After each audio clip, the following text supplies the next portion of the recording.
निरञ्जिनी नित्यप्रकाशिनी चैव स्वप्रकाशस्वरूपिणी महालक्ष्मीर्महाकाली महाकन्या सरस्वती भोगवैभवसन्धात्री भक्तानुग्रहकारिणी ईशावास्या महामाया महादेवी महेश्वरी हृल्लेखा परमाशक्तिर्मातृका बीजरूपिणी नित्यानन्दा नित्यबोधा नादिनी जनमोदिनी सत्यप्रत्ययनी चैव स्वप्रकाशात्मरूपिणी त्रिपुरा भैरवी विद्या हंसा वागीश्वरी शिवा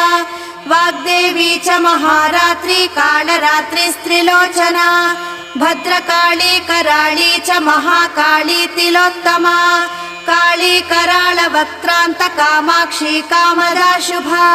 चण्डिका चण्डरूपेशा चामुण्डा चक्रधारिणी